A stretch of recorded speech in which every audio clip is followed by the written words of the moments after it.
आज के इस वीडियो में आप सभी लोगों का स्वागत है। आज के इस वीडियो में हम लोग क्लास 10 के गणित का एक्सरसाइज 6.1 को एक का क्वेश्चन सोल्व करने वाले हैं, जिसमें हम लोगों का पहला क्वेश्चन बोर्ड पर लिखा हुआ है। इसको सबसे पहले हम लोग सोल्व कर लेते हैं। ये जो क्वेश्चन है एक खाली स्थान को भरने वाला क्वेश्चन है।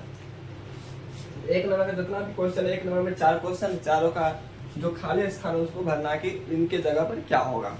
तो पहला जो क्वेश्चन है बोल रहा है सभी वृत्त डैश होते हैं। ऑप्शन में दिया है सर्वांगसम समरूप, दो ऑप्शन दिया है सर्वांगसम होगा कि समरूप होगा।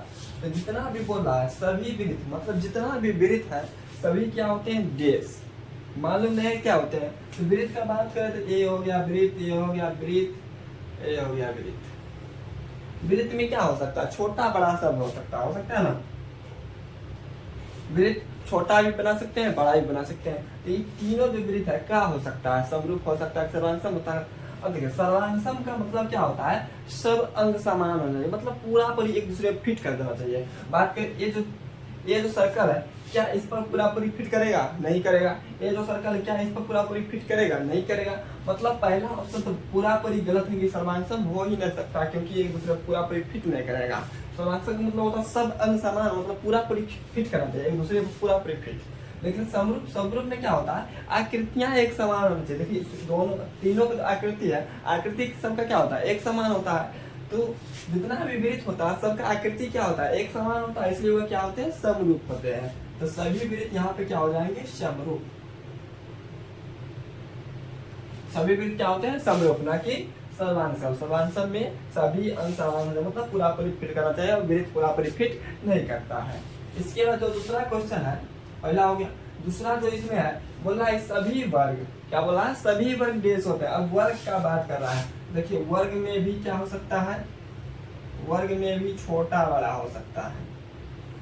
अब छोटा बड़ा है तो पूरा पूरी फिट तो नहीं करेगा, मतलब इसको इस पर उठा कर रखेंगे तो पूरा पूरी फिट नहीं करेगा। मतलब ये सर्वांगसम वाला ऑप्शन क्या हो गया, कट गया, सर्वांगसम हो ही नहीं सकता है। लेकिन समरूप का बात करें, इसके भुजाओं का अनुपात और भुजाओं का अनुपात, मतलब ये चारों भुजा इसका बड़ा होता है, इसका चारों भुजा बड़ा होता है, इसलिए इस ए बट्टे ए करेंगे, इसके बट्टे ई करेंगे, इसके बट्टे ई करेंगे, इसके बट्टे ई करेंगे, चारों का रिजल्ट क्या आएगा सेम निकलेगा। तो इसके भुजाओं का अनुपात क्या होगा, बराबर होगा। और देखिए इसका प्रत्येक कोण 90 डिग्री का होता है, इसमें भी 90 डिग्री, इसमें भी 90 डिग्री, तो संगत कोण भी बराबर होगा और भुजाओं का अनुपात भी बराबर होगा। इसलिए ये दोनों क्या हो जाएंगे समरूप होंगे, क्या होंगे समरूप, ना कि सर्वांगसम। तो सभी वर्ग जितना भी वर्ग है वे क्या होते हैं समरूप होते हैं, क्या होते हैं समरूप। तो यहाँ जाएगा समरूप।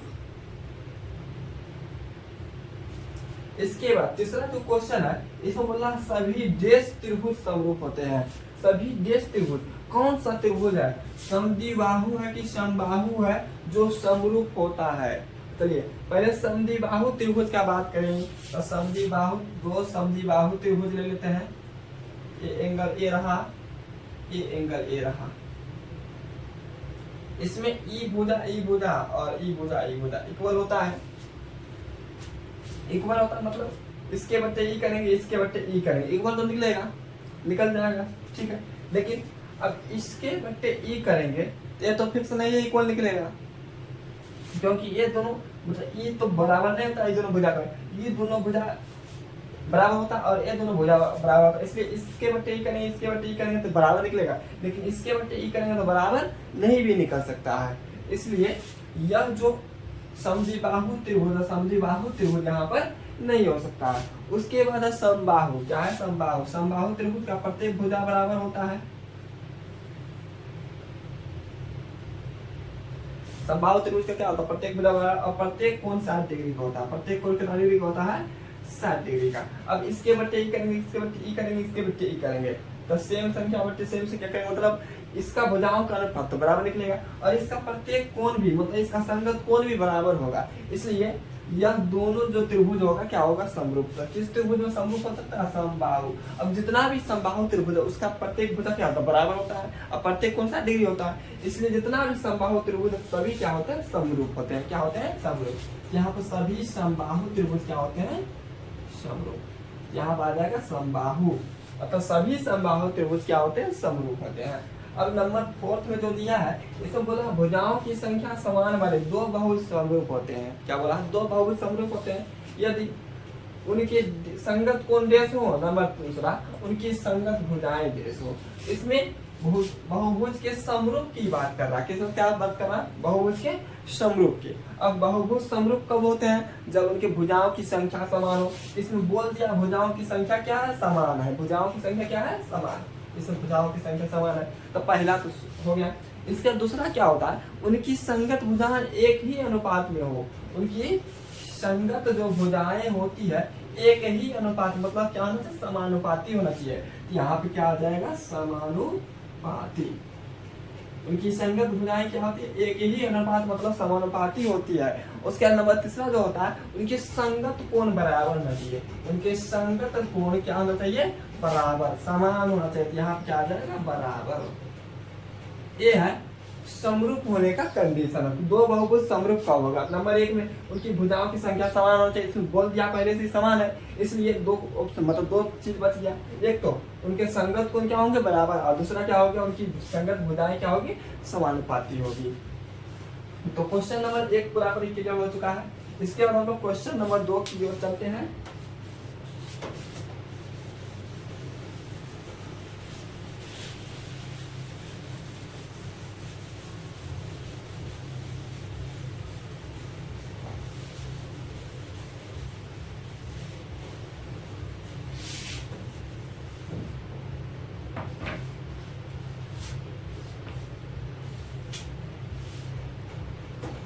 क्वेश्चन नंबर 2 है, इसमें बोल रहा है निम्नलिखित युग्मों के दो भिन्न भिन्न उदाहरण दीजिए। क्या देना है? दो उदाहरण हमें देना है। किनका? नंबर 1 समरूप आकृतियां का। नंबर 1 किसका देना है? समरूप आकृतियां।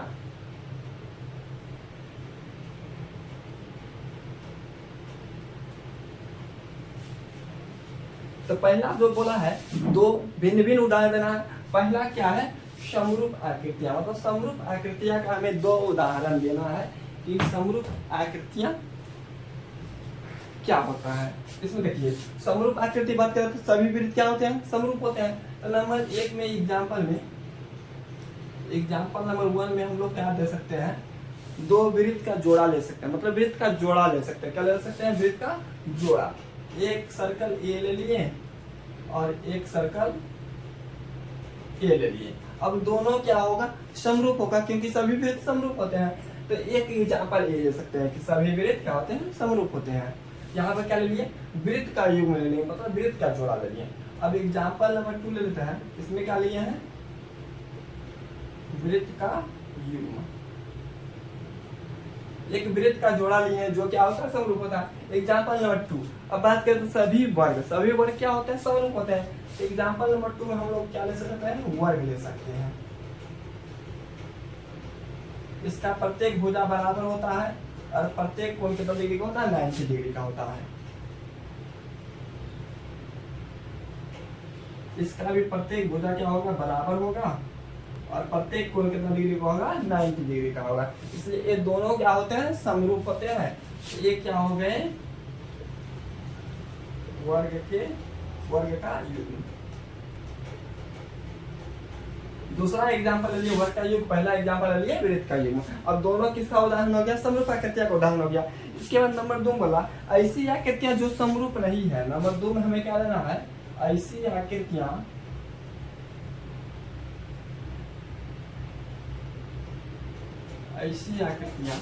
जो समरूप नहीं है। अब हमें दो भिन्न उदाहरण लेना है जो क्या होगा? समरूप नहीं होगा। चलिए एग्जाम्पल नंबर 1 ले लेते हैं। दो उदाहरण लेना सही। एग्जाम्पल नंबर 1, एक त्रिभुज का युग्म ले लेते हैं। कौन सा त्रिभुज? समद्विबाहु ले लेते हैं, क्योंकि प्रत्येक जो समद्विबाहु त्रिभुज होता है वो समरूप नहीं होता है। और चाहे विषमबाहु भी ले सकते हैं। यहाँ पे एक समद्विबाहु त्रिभुज का युग्म ले लेते हैं। ये दोनों भुजा बराबर होगा और इसका ये दोनों कोण क्या होता है? इक्वल होता है। क्या होता है? इक्वल। इसके बाद एक ट्रायंगल ए ले लेते हैं। इसका दोनों भुजाएं बराबर होगा और दोनों कोण ये क्या होगा? बराबर होगा। एक किसका एग्जांपल ले लिया है?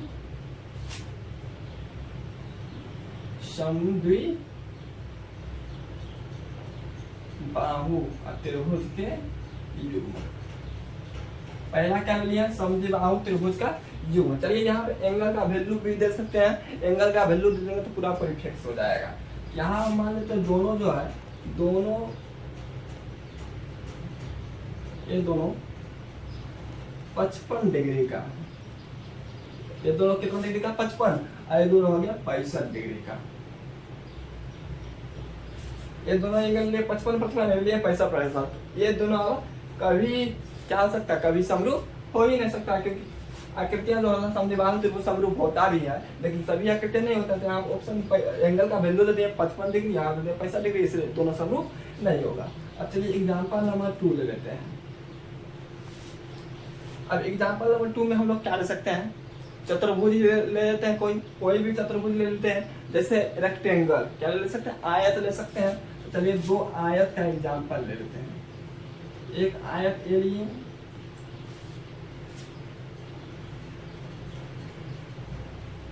एक आयत ए लिए, ई भुजा बराबर होता है, ई भुजा बराबर होता है। इसमें भी ई भुजा इक्वल होता है, और ये दोनों भुजा क्या होता है, इक्वल होता है। अब इसमें प्रत्येक का तो वैल्यू 90 डिग्री होता है। यहाँ मान लेते हैं ये जो है ये 5 सेंटीमीटर का है, और ये है 8 सेंटीमीटर का। ये हो जाएगा 5 सेंटीमीटर, ये हो जाएगा 8 सेंटीमीटर। और ये मान लेते हैं ये जो है ये है 3 सेंटीमीटर, और ये है 2 सेंटीमीटर। अब ये दोनों समरूप हो ही नहीं सकता। तो किसका एग्जाम्पल ले लिया है, आयत का युग्म ले लिया है। किसका ले लिया है, आयत का युग्म। ये आयत का युग्म जो है ये समरूप हो ही नहीं सकता, क्योंकि भुजाओं का अनुपात बराबर होना चाहिए। यहाँ 5/8 और इसका भी कटा 5/8, लेकिन 5 जो 8 होगा 3/2 के तो इक्वल नहीं होगा, इसलिए दोनों आकृतियां समरूप नहीं होंगी। उम्मीद करते हैं कि एग्जाम्पल क्वेश्चन नंबर 2 आप लोगों को समझ आया होगा। इसके बाद हम लोगों का लास्ट क्वेश्चन है क्वेश्चन नंबर 3।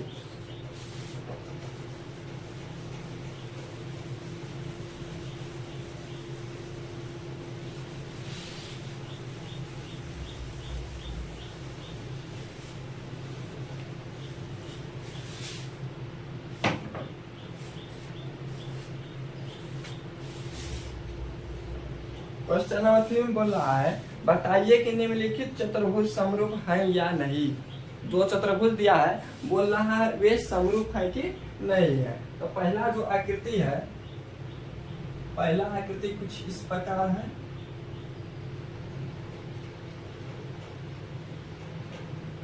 इसका प्रत्येक भुजा 1.5 सेंटीमीटर, 1.5 सेंटीमीटर, ये भी है 1.5 सेंटीमीटर, ये भी है 1.5 सेंटीमीटर, और ये भी है 1.5 सेंटीमीटर। इसके बाद इस आकृति का नाम है PQRS। इसके बाद दूसरा एक चतुर्भुज दिया है। दूसरा चतुर्भुज का नाम है ABCD। इसका प्रत्येक भुजा 3-3 सेंटीमीटर का है, 3 सेंटीमीटर, ये भी है 3 सेंटीमीटर, ये भी है 3 सेंटीमीटर, और ये भी है 3 सेंटीमीटर, और इसका प्रत्येक कोण 90 डिग्री है।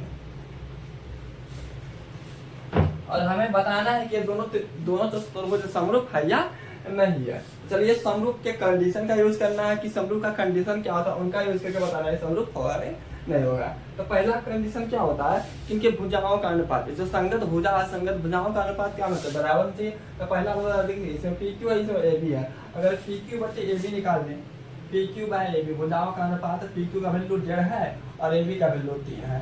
तो काट देंगे 1.5 दूनी कितना होता है, 3 होता है, तो इसका वैल्यू आ जाएगा 1/2। इसके बाद हम लोग QR/BC निकाल दें, QR/BC, QR का वैल्यू 1.5 है और BC का वैल्यू 3 है, तो ये आ जाएगा 1/2। इसके बाद अगर RS बाय क्या निकाल लें, CD, RS/CD, इसका वैल्यू आएगा 1.5 कितना 3, मतलब 1/2। उसका चौथा जो रेशियो है SP है, SP डिवाइड बाय क्या निकल जाएगा, DA मतलब AD, SP/AD, इसका भी अनुपात कितना लगेगा 1/3, मतलब 1/2। इसमें देख रहे हैं यहाँ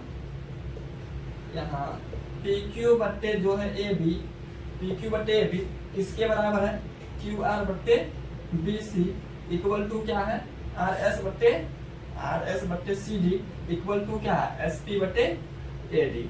चारों जो भुजाओं का अनुपात निकाले हैं, इसके बटे ए, इसके बटे ए, इसके बटे ए, इसके बटे ए, तो चारों भुजाओं का अनुपात जो निकाले हैं, चारों भुजाओं का अनुपात क्या है, इक्वल है। तो पहला रूल तो फॉलो हो गया कि भुजाओं का अनुपात क्या है, समानुपाती। मतलब भुजाओं की जो रेशियो निकाले, संगत भुजाओं का रेशियो एक ही अनुपात में है। इसके अलावा दूसरा जो कंडीशन होता है, एंगल भी इक्वल होना चाहिए, संगत कोण क्या होना चाहिए, बराबर। यहाँ आप देख रहे हैं कोण पी कोण ए के बराबर है, नहीं है, क्योंकि यहाँ पर 90 डिग्री से छोटा एंगल है, यहाँ पर 90 डिग्री है। यहाँ परंतु ले लेते हैं, परंतु कोण जो पी है, कोण P does not equal to कोण ए है। कोण पी कोण ए के बराबर नहीं है, और क्यू तो हो गया यहाँ पर अधिक को 90 डिग्री से बड़ा है, यहाँ 90 डिग्री है, तो क्यू भी बी के बराबर नहीं है। तो कोण Q equal does not equal to क्या है, कोण बी। इसका कोण आर भी सी के बराबर नहीं है, कोण R does not equal to कोण सी। इसके बाद कोण जो एस है, कोण S does not equal to क्या है, कोण डी। जो चारों कोण है संगत, ये संगत कोण बराबर नहीं है, इसलिए दूसरा रूल क्या हो गया, रोंग हो गया इस पर। इसलिए दोनों जो चतुर्भुज है, दोनों चतुर्भुज समरूप नहीं होगा। अतः दोनों चतुर्भुज समरूप नहीं है। ये जो दो आकृति दिया है चतुर्भुज का, दोनों चतुर्भुज का जो आकृति है समरूप नहीं है। ये था क्वेश्चन नंबर 3, जो एक्सरसाइज 6.1 का लास्ट क्वेश्चन था। उम्मीद करते हैं कि आप लोगों को यहाँ तक समझ आया होगा। इसके आगे अब हम लोग मिलेंगे नेक्स्ट वीडियो में।